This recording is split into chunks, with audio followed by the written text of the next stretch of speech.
Hello दोस्तों। तो कैसे हैं आप लोग।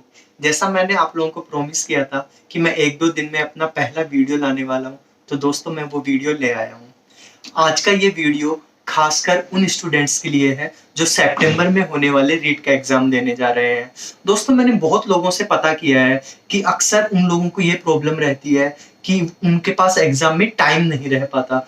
उनको क्वेश्चंस आते तो बहुत सारे हैं लेकिन उनके पास पूरा टाइम नहीं रह पाता। तो इस वीडियो को खासकर मैंने उन लोगों के लिए बनाया है जिनको टाइम की प्रॉब्लम रहती है। इस वीडियो में मैं आप लोगों को कुछ ऐसी शॉर्ट ट्रिक्स बताऊंगा जिनकी हेल्प से दोस्तों आप 2 से 3 मिनट में होने वाले क्वेश्चन को सिर्फ 15 से 20 सेकंड में ही सॉल्व कर देंगे। दोस्तों ये वाले वीडियो में मैं आपको चक्रवृद्धि ब्याज की ऐसी शॉर्ट ट्रिक बताने जा रहा हूं जिससे आप कम से कम समय में उन क्वेश्चंस को सॉल्व कर सकते हैं और इसका असर आपके उन सवालों पे पड़ेगा जो ज्यादा टाइम कंज्यूमिंग क्वेश्चंस है। सो दोस्तों चलिए शुरू करते हैं।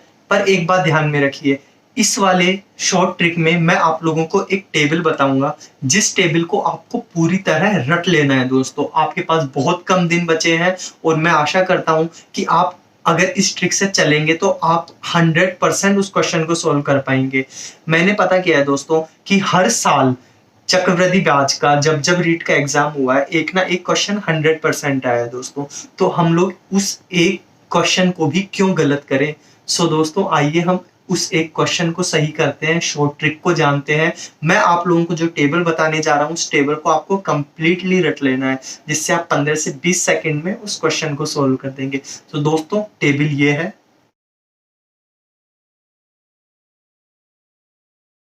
तो चलिए दोस्तों अब हम शॉर्ट ट्रिक पे चलते हैं। और एक बात और दोस्तों, मैं आप लोगों के लिए बहुत मेहनत कर रहा हूँ जिससे आप लोग ग्रो करें, नौकरियां पाए, अच्छे अच्छे क्वेश्चंस को इजीली समझ जाएं। तो प्लीज प्लीज मेरे चैनल को सब्सक्राइब कीजिए और अपना प्यार दिखाइए। चलिए दोस्तों अब हम हमारे सॉल्यूशन की तरफ चलते हैं। तो दोस्तों जैसा कि हम अभी बात कर रहे थे चक्रवृद्धि ब्याज के बारे में, तो आप लोगों को चक्रवृद्धि ब्याज का फॉर्मूला तो पता ही होगा कि जो हमारा मिश्र धन होता है उसमें से हम मूलधन घटाते हैं तो हमें चक्रवृद्धि ब्याज मिलता है।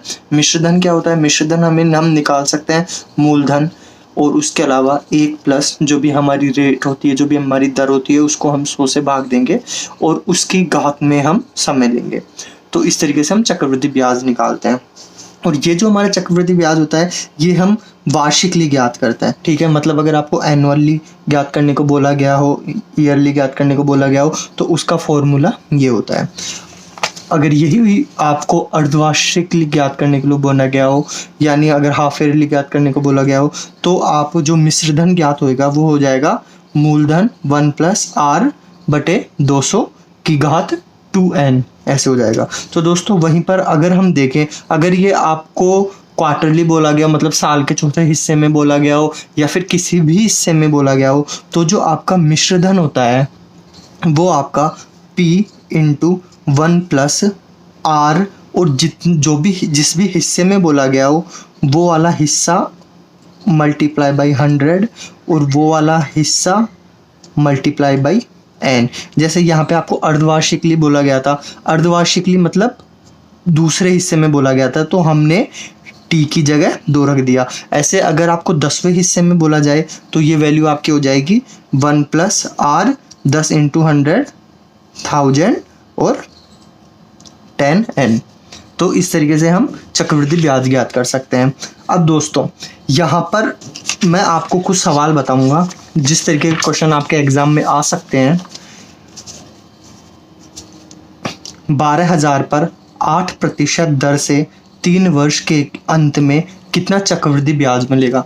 दोस्तों ये एक बिल्कुल सिंपल सवाल है, लेकिन अगर आप इसी सवाल को इस तरीके से करने जाते हो a = P1 plus are N 100, तो ये बहुत टाइम ले लेगा। इस वाले फॉर्मूले से आप किस तरीके से करोगे, 12,000 मल्टीप्लाई बाई 1 प्लस जो अपनी दर है वो 8 है, 103, ये हो जाएगा आपका 12,108 बटा 100 की पावर 3। 12,000 multiply by 1.08 1.08 1.08। और दोस्तों आप इसको मल्टीप्लाई करते जाओ, ये बहुत टाइम कंज्यूमिंग है। मैं अब आपकी इसको एक बहुत अच्छी ट्रिक बता रहा हूँ। जैसा कि मैंने आप लोगों को बताया था कि मैं एक टेबल आप लोगों को दे आऊँ, उस टेबल से आपको सिंपल एक वैल्यू उठा के रखनी है, वहाँ से आप सेकंडों में इस सवाल का जवाब दे सकते हैं। वो वैल्यू कैसे निकलेगी वो भी मैं आप लोगों को बता देता हूँ दोस्तों। हम लोगों ने देखा दोस्तों कि जो हमारा फॉर्मूला होता है वो p इंटू 1+r की पावर 100 r/100 की पावर n होता है। अब अगर हम एक चीज़ मैं आप लोगों को एक बताता हूँ, अब अगर हम ये जो हमारा p 1+r/100 की पावर n में से p माइनस कर देते हैं तो ये हमारा चक्रवृद्धि ब्याज होता है। अगर हम यहाँ पर p कॉमन लेके 1+r की पावर 100 की पावर n -1 कर दें, नीचे 100 से डिवाइड कर दें और ऊपर 100 से मल्टीप्लाई कर दें, तो बेसिकली हमारा फॉर्मूला बन जाता है p/100 मल्टीप्लाई बाई 1+r की पावर 100 की पावर n -1 मल्टीप्लाई बाई 100। अगर दोस्तों हम इस वाली चीज़ को एक ऐसी वैल्यू से रिप्लेस कर दें जो हमें पहले से पता हो, तो हम चक्रवृद्धि ब्याज को सिंपल तरीके से निकाल सकते हैं। अब दोस्तों मैंने आप लोगों को जो टेबल बताई है उस वाली टेबल में इस चीज़ की वैल्यू हमने पहले से निकाल के रख रखी है, तो आप लोगों को सिर्फ और सिर्फ उस टेबल को याद करना है। आप इतनी बड़ी कैलकुलेशन से बच जाएंगे और आपका सवाल सेकंडों में सॉल्व हो जाएगा।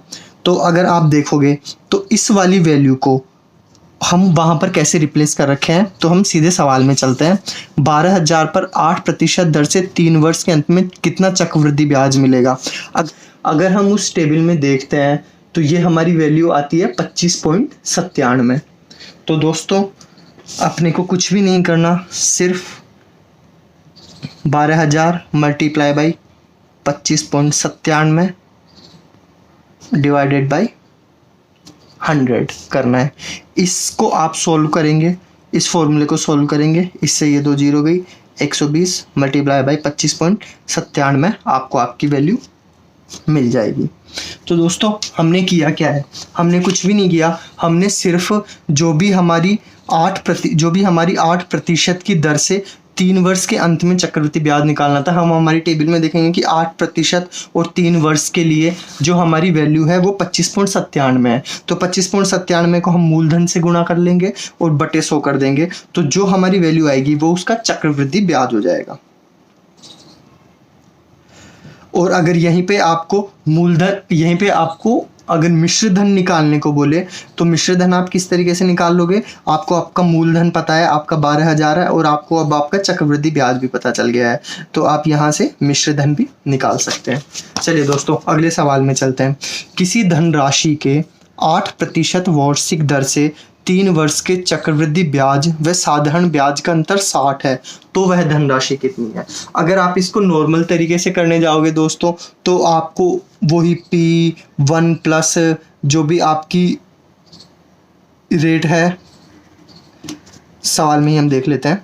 अगर आप इसको नॉर्मल तरीके से करना चाहोगे दोस्तों तो वो आप एक वैल्यू मान लोगे P, फिर 1 प्लस जो भी आपकी दर है 8/100 3 वर्ष के लिए, माइनस ये तो अपना चक्रवृद्धि ब्याज हो गया, माइनस जो अपना साधारण ब्याज होता है वो जाएगा P इंटू जो भी अपना 3 साल के 8 वर्ष का 100 बराबर 60। और जब आप इस इक्वेशन को सॉल्व करने जाओगे दोस्तों तो आपको वो फिर से बहुत टाइम कंज्यूमिंग रहेगा, तो इस वजह से हम इसको भी उसी तरीके से सॉल्व करेंगे। हमको पता है कि हमें सवाल में दिया गया है कि साधारण ब्याज और चक्रवृद्धि ब्याज का अंतर 60 है। हम लोगों को दोस्तों चक्रवृद्धि ब्याज निकालना आता है बहुत सरल तरीके से। अगर हम देखेंगे P इंटू 8% 3 वर्ष के लिए, हमने वो वैल्यू देखी थी, हमारा 25.97 होता है, हमने टेबल से देखी थी, तो आप सिंपल 25.97 यहाँ लिख सकते हैं divided by 100 minus P into ये वैल्यू अपनी ऐसे की ऐसे रहेगी 8 या 24/100 माइनस 60 उधर जाएगा आपका 25.97 24, ये आपका हो जाएगा 1.97 इंटू P बराबर 6000, और यहाँ से आप P की वैल्यू इसको डिवाइड करके निकाल सकते हैं। तो दोस्तों इन सवालों में आपका बहुत 1 से 1.5-2 मिनट बच जाएगा इस इतनी बड़ी कैलकुलेशन को करने के लिए, इसलिए आप उस टेबल को ज़रूर से ज़रूर याद कर लीजिए। तो दोस्तों अब हम एक और सवाल पे चलते हैं। वह धन कितना है जिसका दूसरे वर्ष का चक्रवृद्धि ब्याज 10% वार्षिक दर से 132 रुपये है। तो दोस्तों यहाँ पे आपको दूसरे वर्ष का चक्रवृद्धि ब्याज दिया गया है, प्रथम वर्ष का नहीं दिया गया या दोनों का कंबाइन नहीं दिया गया, सिर्फ और सिर्फ दूसरे वर्ष का दिया गया है। तो अब हमको वो धन ज्ञात करना है। तो हम कैसे ज्ञात करेंगे दोस्तों? हम अगर अपने टेबल में देखें तो चक्रवृद्धि ब्याज जहाँ 10% है और 2 वर्ष के लिए है, उसकी वैल्यू 21 आती है। 21 आती है अपना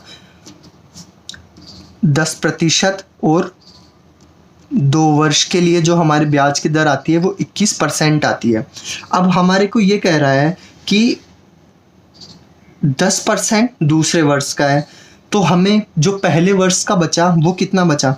21 माइनस 10, वो सिर्फ हमारा 11% बचा। अब दोस्तों हमें वो धन ज्ञात करना है। तो आप जैसे हमारी ट्रिक है P इंटू जो हमारा वैल्यू आई है 11/100, ये हमारा 132 हो जाता है। अगर आप इसको सॉल्व करेंगे तो 132 इंटू 100 बटा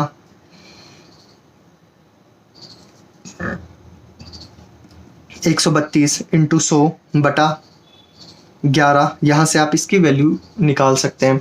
तो दोस्तों ये कुछ ट्रिक्स हैं जो आप अपने रीट के एग्ज़ाम में जब भी देंगे तब बहुत आपको सहायता मिलेगी, क्योंकि ये आपका बहुत कम टाइम कंज्यूम करेगा। सो दोस्तों all the best for your exam.